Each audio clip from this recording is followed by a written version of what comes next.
What's happening, Hardscapers? This is episode 164 of the How to Hardscape podcast, where we talk about how you can start and grow your hardscaping business. And in today's episode, this is the third community episode podcast, the I Am a Hardscaper community episode, where I take Monday's episode, I take a few points that our guests talked about, go a bit further in depth on those points. I talk about my opinions on those because I don't want to waste our guests' time during those episodes to talk about my opinions or to pick apart their points a bit further. I want to try to pull apart as much out of them and their own mindset around business as possible, so that these episodes on Thursday, I'm going to be taking to dive a little bit deeper in what our guests say, as well as my thoughts, my opinions on these, as well as taking your thoughts and your opinions. If you message me on How to Hardscape, your thoughts, your opinions on any of our episodes, or when we post a story asking for your thoughts, your opinions on a certain subject, we will be talking about your answers here on these episodes, as well as you can go to speakpipe.com/howtohardscape, and you can leave a voicemail there for us to play on the podcast, and we can dive a little bit deeper into your thoughts, your opinions, if you go to speakpipe.com/howtohardscape. In the past episode, I asked you to talk about the impending recession. What are your thoughts on it? How do you think it's going to affect our industry? And what are you doing in your business to prepare for that? So I did get a few responses on that, so we'll have that to look forward to once we talk a little bit more about Peter and George from Oriole Landscaping's episode. They were on Monday's episode, and they have a lot of great points that they discussed, everything from building their team out, their beginnings, and how they navigated a couple recessions, as well as many other things in their business. But let's get into our first audio clip that I pulled from this interview. And this is Peter talking about actually finding the right client for their business, the way that they essentially went ahead with their business after they got done with school and they started to take this a little bit more seriously for their business and really hit the nail on the head in finding the right client and how they went ahead in growing their business with that. So let's hear Peter talk a little bit more about this. We're going to make this much money this summer, and we'd make a little bit less, and we'd be frustrated and disappointed. And there was one point, I think in 93 or 94, and George and I said, you know what, let's just go out of business. Let's raise our prices. Let's charge what we have to charge to make what we want to make.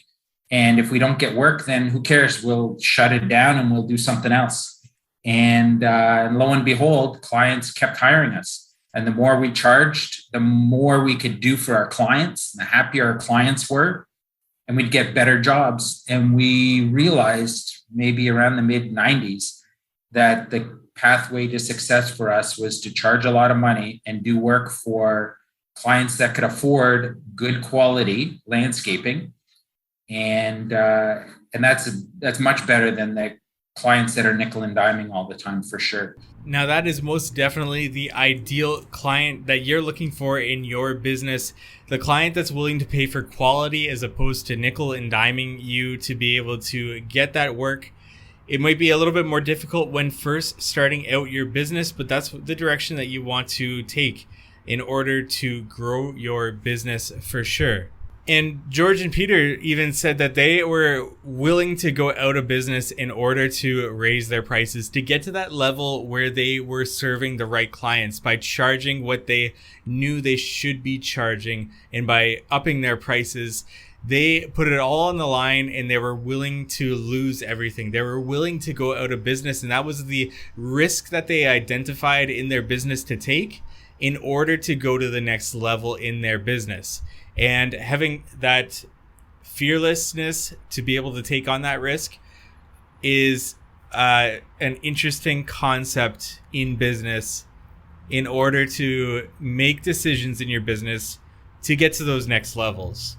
And it's something that also comes with a little bit of calculation because they knew the risk. It wasn't like they didn't know what they were getting into with this risk. They identified that doing this could put them out of business, but they weren't willing to continue their business the way they'd done before with what they were charging. They wanted to get those clients that were no longer nickel and diming, that were paying for quality. And even after this, even after Peter talks about this, I then asked the question, how do you find those clients then? How did that come about? And essentially, the answer is mostly a snowball effect. Once you find one, you typically get that word of mouth going for the next one, and then the next one. As long as you're doing quality work, you're giving those clients the service that they're paying for, the quality of service that they are paying for, and things like branding, having yard signs out, keeping the job site clean, all of those factor into getting that snowball of word of mouth going for those clients that you're looking for. And then George touches a little bit further on this willingness to fail, as well as another mistake that they make here. Yeah, so we were willing to fail like quickly, and I think that was the catalyst to our success. And then ironically, the next big mistake we made was we actually made, I think, $250,000 profit or something like that. This was way back then, like 30 years ago, and or 28 years ago, and maybe more than that. But we took all that money and we basically bought our trucks for cash to save interest, because the interest rates were really high. Well, we almost went out of business on cash flow, so that was a big cash flow lesson. So anyway, whatever you can do wrong, we've done and survived it. And a cash flow mistake is a crucial one, and like George says, could definitely easily put them out of business. And I'm not a huge proponent on taking too much debt in your business, but when it comes to not having the cash flow to pay bills, to pay salaries, to pay your employees, that can really put you out of business really quickly. And in this case, even though they even mentioned interest rates were super high back then when they were doing this, and that's why they paid for cash on these trucks, if you're in a point in time when you can take on debt to be able to extend your cash flow, and you know that that debt is smart debt, that you need those 2 trucks or you need that piece of equipment to get to the next level, and you've got work lined up for that piece of equipment, it's not just going to sit there. That's when you can kind of take that calculated risk in your business to be able to say, I've maybe got the cash to be able to put into these pieces of equipment, but that's going to bite me in terms of cash flow and not having the cash to be able to get myself to the next month, the next few months, whatever it might be. So I'm going to take on a little bit of debt, and this is smart debt because it will be generating me more money. And it's not using my money to be able to do that. You're using somebody else's money to be able to leverage that and to then use that equipment to generate more revenue in your business, which should come down to generating more profit, because we want profit more than we want to flex our revenue numbers. And then George talks about pricing projects, and I love this topic. If you don't already know, I do love the topic of pricing, of financials, and hearing him talk about raising his prices to meet the market, and where the market says no, he can then bring down his prices in order to get the work and find that market fit. Where does the market say no to? But I'll let George explain this a little bit further here. I think way back at the beginning, it was like set at $800 a day or something like that. And I said, you know what? I'm going to make it $1,200. See what happens. New customer comes. I use the same method, right?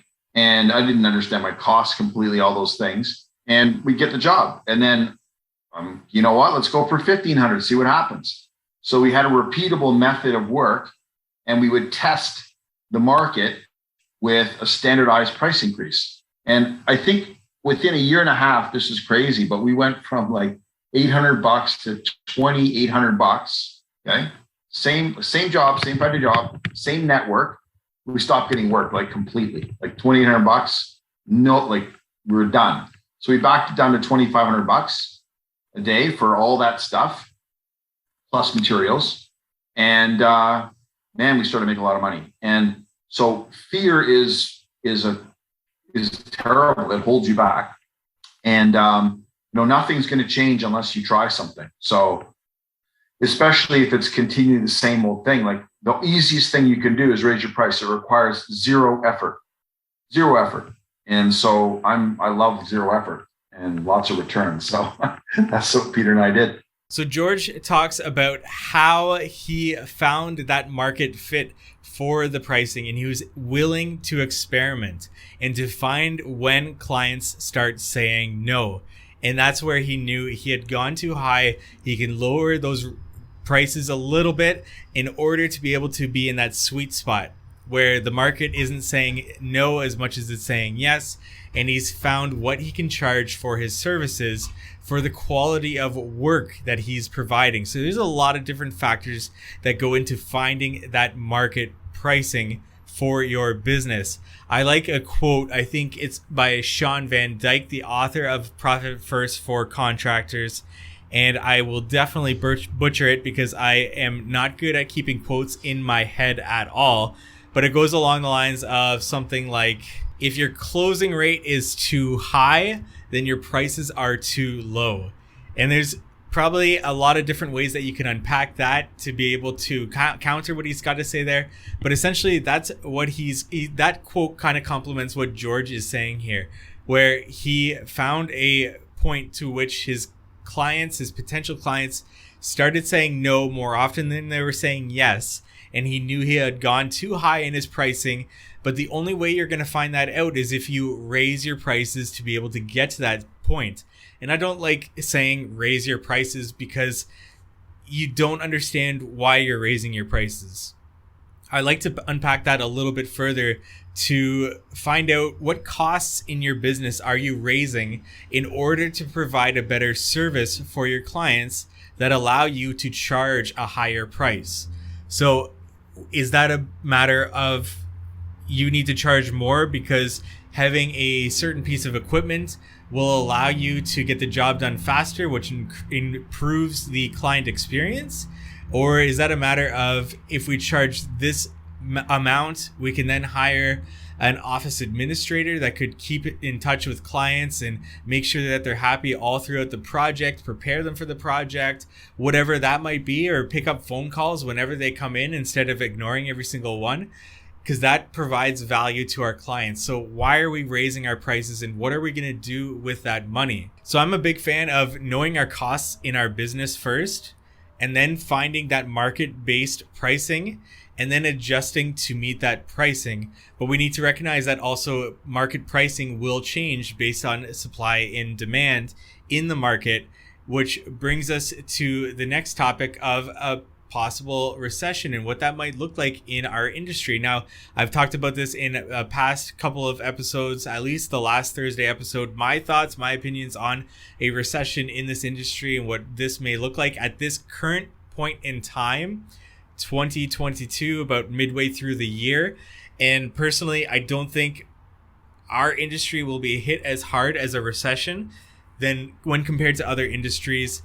Depending on how it does progress, obviously that's just my thoughts, my opinions on this point in time as I look at it right now, because I think about the demand that we've been under the past 2 years, how it hasn't been fulfilled, and that could spill over even when we get into a recession, because there's still lots of clients out there that saved money smartly leading up to this surge in demand, couldn't find the right contractor, and then even during this 2-year period of high demand, continue to save their money and now are willing to spend that money once the demand slows down and they'll be able to pop in there. Those are just my quick thoughts on this, especially since a lot of companies, myself included, are quite booked out anyways with that. But let's hear Peter talk about their recessions that they went through in their experiences. Yeah, the worst recession for our landscape business was the early 90s. And that was because Canada experienced its real estate crash then. So that was particularly difficult. And that's potentially more like what we're about to see than the 2000 recession or the 2008 recession, which were more stock market recessions and the money market recession in the States and the American housing market. the good thing for us in the early 90s was we were small and George and I were doing everything. So if we make $5 less an hour working, if we're making $5 an hour instead of $10 an hour, we're still not losing money because we're just working harder. As we got bigger, it became a much bigger risk for us, obviously, because now we have staff and overhead to carry. So we potentially could lose a lot of money if things get really bad. But in the 2000 and the 2008 recessions, we were protecting ourselves by making sure we have good cash flow, making sure we have good lease arrangements and financing arrangements with our equipment and our trucks so that we're not ever strapped for cash. Because you might have a bad year, even if you lost $100,000 in a season. If it's $100,000 that you have to lose, then your business can continue the next year and you can make it back 5 times over the following year. So making sure you're not running at the edge all the time. If you have a little bit of money in your business, don't take it out necessarily and go buy yourself a new fishing boat this year. Buy yourself a fishing boat if you still have some money left in your business for that rainy day thing. And that's always been our philosophy. In 2008, we were worried how big it was going to be because it got really bad in the States. And we weren't sure how it was going to be up here. And we made sure that we vertically integrated our company so that we were doing more of our own trucking, we did more snow removal. We did more things to keep our staff busy 12 months of the year, more things to keep our equipment busy 12 months of the year. Rather than growing with staff or growing with equipment, we grew with services in our slow periods. We do a lot of renovation work as well. So we were taking on renovation jobs in the winter. And that kept staff employed, which meant we didn't have to lay anybody off in the recession. It's more work for us. It's harder to do all those extra types of projects in the off season, but it was what we felt would protect our core staff and our core equipment. So we were in good shape then. Now this is going to be a unique recession, and it's possible it's going to be a little bit more painful and a little bit longer. But again, if you're not fully leveraged with trucks, equipment, and staff and cash flow, then you have some flexibility to weather those. They might have a few hard months. The spring might be particularly hard when you have low cash flow. But if you can get through those really tough periods, you can get across that river, then there's huge opportunity on the other side. There's so many points that I could pick out in what Peter said here. Essentially, what I get from this is having low overhead, having good financial terms in terms of low debt. And if you are essentially a very small business, you're able to get through something like a recession quite easily, as long as you're not already overextending yourself in your personal life. So if you're already living above your means and something happens that you need to take a pay cut to be able to get through it, or you're not getting the same amount of work, if you're already living above your means, you're not going to be able to get through something like a recession. And like you said, going down from $10 an hour to $5 an hour, that was 30 years ago for them. So don't take that as right now what they are making. But that is a very, very good point in terms of balancing your personal life with your business life, and to be able to get through something like a market downturn. Even when you're small, you're set up for that success, but also in your personal life, being able to set yourself up for success through operating your business. And even doing so, you come out to the other side of a market downturn stronger than ever. And having built a name for yourself during that time and to work on your branding during that time is super important. Now, he also talks about how with them carrying more overhead and having more employees, it gets more and more difficult to navigate through those certain market downtrends, depending on how that affects their business. So it's definitely much riskier. So having those proper financial leasing terms, low debt, and proper cash flow to carry yourself through those difficult times is incredibly important. And even if we aren't going to be affected too much by a recession coming up, still recognizing that the remainder of the industries around us, or maybe even our industry, will be affected somehow, some way, and that could cause a demand decrease. We just need to be cognizant of that, and this might be a good time to really get our business finances in order, and understanding that can help you get through anything that may come our way. It's just a smart way to organize yourself fiscally to be able to get through a market downturn if it were to happen. And it's not necessarily if, it's when, because there will always be these market corrections. It's just part of a healthy economy that when we experience the demand, when we experience the output that we've experienced, not only in our industry, but in the economy in general, these past couple of years, things need to correct. Things need to come back to the real world. And this is what we're going to be experiencing, I think, with a market downtrend in general in the economy. And then George has a quick point here to draw further on that, to talk about branding as well. The other thing I'm going to add is brand is the antidote to recessions, right? So if you've got a really good brand, right, people don't want to take a risk with some fly-by-night guy and they give a deposit, you know what I mean? Like the network and the brand, right? So the brand comes through, obviously, your visibility, right? So they're aware of you. It comes with your reputation, right? And trust. So at the end of the day, there's still people with tons of money. Like when there's a recession, they talk about growth going from, 0 to like -1 or something percent, right? But it's only in certain sectors of the economy. Now there's a psychological component to that. But if you really want something done and you've got $100 million, you're not going to be afraid to spend $200,000 on landscaping. Like it's pocket change basically.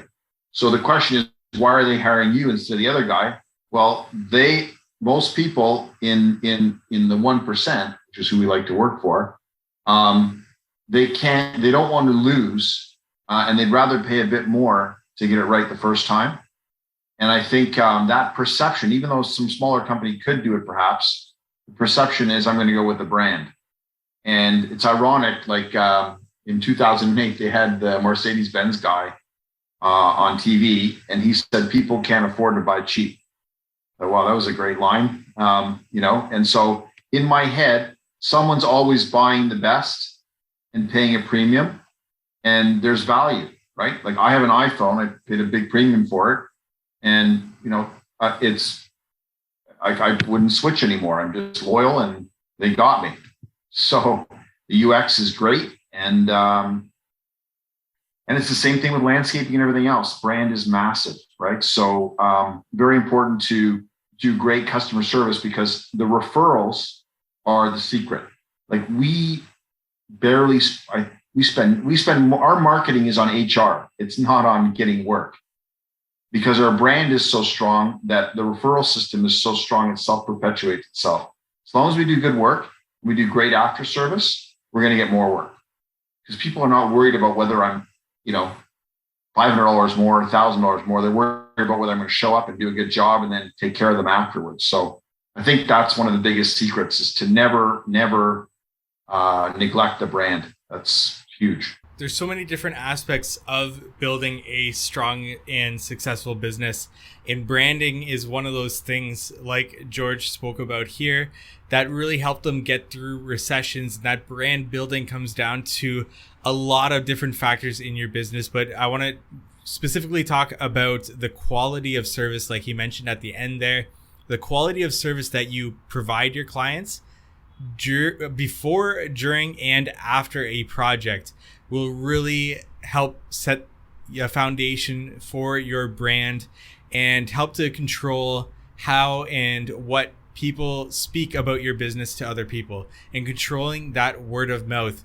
And the reason why specifically that is because the work that I've seen done these past couple of years, based on my business largely being a repair maintenance style business in the hardscape industry.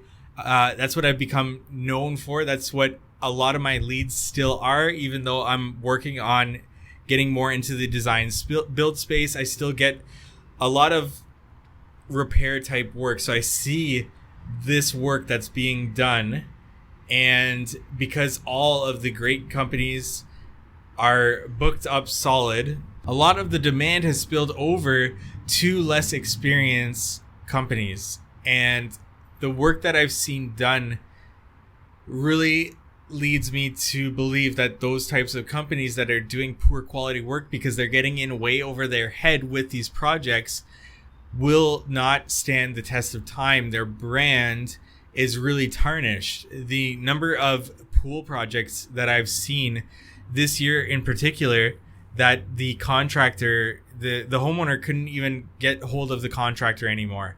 There's product on site. The backyard is a mess. The pool is installed and everything around it just looks like a complete disaster. I went to a project today, to quote, and this was a client that probably had about 1,500 to 2,000 square feet of concrete poured along their driveways, on their porch, steps going up to their porch, walkways around both sides of the house, and then in the backyard they created what looks like a horrible raised patio using poured concrete about a foot and a half off of grade.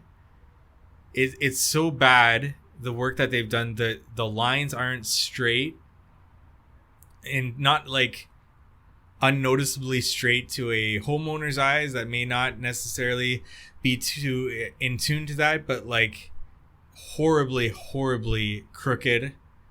They did a stamped concrete inlay, and that had actually faded and completely chipped away over a period of less than a year. And this is only a 2-year-old project, and they actually came back and parged over top of this stamped concrete inlay. The sides of this concrete area look absolutely atrocious, and just standing on top of this raised area, you can see over top of all of the fences in the area. Even if you were sitting down in a chair, you'd still be able to see over the fence and into the neighbor's yard. There's no sense of privacy. There's no sense of design with it. The client actually said that they knew that they messed up with the contractor when they looked outside and they were knee deep in concrete, trying to get the homeowner's attention from inside and letting them know that they won't be able to do it the way that the homeowner wanted it done. And it's just a sign of how much demand it has been in the market, and that perhaps there is a correction coming. But also, it's this type of work that when there's so much demand that can't be fulfilled by quality companies, other companies come in and take up that work that's left over, and we're left with lots and lots of repair work. I unfortunately can't even overlay this concrete. It's so bad. It's already cracking in many areas, and especially where it has been poured 1.5 feet. The client did not see a lot of rebar, as it was stated in it. It's just, I don't want to keep going on and on about this, but the number of projects that I've gone to this year that have to do with poor quality work, and especially contractors not coming back or not being able to get a hold of, whether that's they've already gone out of business or they just know now that they're in over their heads and they're not willing to actually face up to their mistakes and to make it right. That all goes to tarnish their name and their brand in the industry and for their area that they work in there. That's just what I've seen so far, especially this year. And something that kind of came up with what George was saying there with brand and the quality of work that you do and provide before, during, and after a project for a client. All of this were really great points by George and Peter of Oriole Landscaping. And for now, I want to get into what people were saying to me on Instagram through our story that we put out. If you had opinions on the impending recession, what you think will happen to our industry, and what your plans are in your business, we had a few really good responses that I want to share with you here. And if you have a response that you want to share about anything that I've said on this episode, on previous episodes, whatever guests say, or anything that you want aired out for the industry, you can shoot me a message on Instagram. Let me know that this is what you want aired, or you can follow along with us there at How to Hardscape. When I post a story, you can go ahead and post a response to that story. We'll air it here, or speakpipe.com/howtohardscape. You can record it right on your phone. Anything that you want aired out to whoever is listening to this industry, about this industry, right here on this podcast. But in response to what you are going to be doing if we experience a recession, what are your plans, or what are your thoughts on an impending recession in the industry? Scott_REI says, I plan to hire top talent if a recession occurs. And this is a great point that, you know what, if a recession occurs, if you have the cash flow available, this is a great point for you to come out ahead on the other side of a recession, even stronger than ever, in leapfrogging other companies or other steps in your business, because equipment will be cheap if people are hurting. Employees will not be able to be held onto by certain companies. But also, Peter mentioned this in the interview, that a lot of their employees were made up of previous business owners that could not quite make it in business. Whether it was through a difficult time like a recession, they then came to work for Oriole Landscaping. So all of this could really play to your advantage if you play it right. Yonik _____. I don't know how many underscores are in that name, but he says, or she says, bid higher. If you're cheap, you see and get cheap everywhere you go. And this is a theme that also came up in this podcast episode, as well as the Oriole Landscaping episode, where they talked about raising their prices in order to get the clientele that really fit with what they were trying to get, not the nickel and diming type of client. So that is a excellent point, and really goes with what we've been talking about with this. Spaces Design and Build, Aaron over there, who has been on the podcast for an I Am a Hardscaper episode. A time to get ahead. Absolutely. Others will pull back, and Spaces will be building the brand. Once again, another timely comment there. Building the brand. And when others are pulling back, that's when you can pull forward. You can pull ahead based on everything that we've talked about here, and build that brand of quality service. Brands is what will get you through a recession or a market downturn, or just build your business in general. So provide that quality of service before, during, and after any project to help build that brand. And one last one that continues off of what everyone has been saying here, as well as what Peter and George said for Oriole Landscaping for their episode. Christopher Lemon: continue to do quality work, provide great customer service, and keep quality relationships. Absolutely, I could not agree any further, and we've already banged this home well enough to be able to say, do quality work, provide quality service before, during, and after. Build that brand, that word of mouth, get those clients that are willing to pay what you are worth, and keep those quality relationships any way you can, and you will begin to build a successful business. I thank you everyone that submitted a response. Whether I read it here or not, I will definitely get to you sooner or later. If you did respond and I missed you, I will definitely get to you in the future. And if you have anything that you want to say, shoot me a message on Instagram at howtohardscape. respond to one of our stories when we ask a certain question for the podcast, or if you have anything at all that you want to say, speakpipe.com/howtohardscape. You can record a voicemail right on your phone and we'll air it here on the podcast. And I want to just thank you for listening to today's episode. We'll catch you next week on the How to Hardscape podcast.